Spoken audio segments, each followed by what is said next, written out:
ഭാരതീയ ചികിത്സാ വകുപ്പ്, national Ayush mission, Poomangalam ഗ്രാമപഞ്ചായത്ത് എന്നിവയുടെ സംയുക്താഭിമുഖ്യത്തിൽ പൂമംഗലം സർക്കാർ ആയുർവേദ ഡിസ്പെൻസറിയുടെ നേതൃത്വത്തിൽ 10 ദിവസമായി ആചരിച്ചു വന്നിരുന്ന ദേശീയ ആയുർവേദ ദിനാചരണ പരിപാടികളുടെ സമാപന സമ്മേളനവും ഗ്രാമപഞ്ചായത്തിന്റെ വനിതകളുടെ സൗജന്യ യോഗ പരിശീലന പദ്ധതിയുടെ ഉദ്ഘാടനവും ഗ്രാമപഞ്ചായത്ത് ഹാളിൽ ഗ്രാമപഞ്ചായത്ത് പ്രസിഡന്റ് കെ.എസ്. തമ്പി നിർവഹിച്ചു. ഗ്രാമപഞ്ചായത്ത് വൈസ് പ്രസിഡന്റ് കവിത സുരേഷ് അധ്യക്ഷത വഹിച്ച ചടങ്ങിൽ ആരോഗ്യ senior medical officer doctor Rajitha T ആയുർവേദ ദിന സന്ദേശം നൽകി.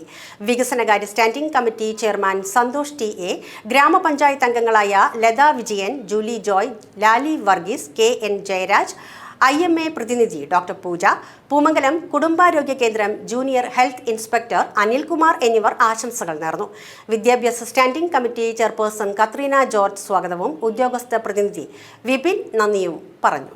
ഈ ആയുർവേദം നമുക്ക് നൽകിയ അല്ലെങ്കിൽ നമ്മളെ ബോധ്യപ്പെടുത്തിപ്പോയ ഓർമ്മപ്പെടുത്തിപ്പോയ ചില കാലഘട്ടങ്ങൾ ഉണ്ടായിരുന്നു. നമ്മുടെ ജീവിത ശൈലികൾ തന്നെ ആയുർവേദത്തിൻ്റെ ഓർമ്മപ്പെടുത്തലിൻ്റെ ഭാഗമായിട്ടായിരുന്നു പോയിരുന്നത്. പക്ഷേ ഇപ്പോൾ നമുക്ക് ഇഷ്ടപ്പെട്ട ഏതൊരു ഭക്ഷണമായാലും ഒറ്റ ക്ലിക്കിൽ നമ്മുടെ ഡൈനിങ് ടേബിളുമായി എത്തുന്ന ഒരു അവസ്ഥയിലാണ് നമ്മൾ ജീവിക്കുന്നത്.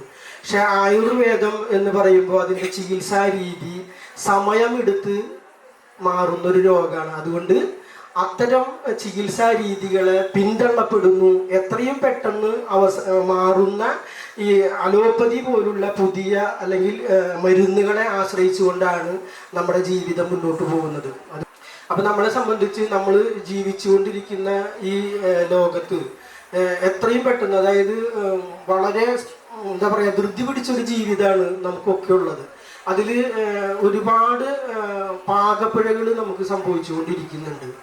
ഈ പുതിയ യുഗത്തിൻ്റെ പുതിയ കാര്യങ്ങളെ ഉൾക്കൊള്ളുകയും ചെയ്യാൻ പറ്റാത്തവയെ തള്ളിക്കളയുകയും ചെയ്യുക എന്നൊരു തിരിച്ചറിവ് നമുക്ക് ഉണ്ടാവേണ്ടതുണ്ട്.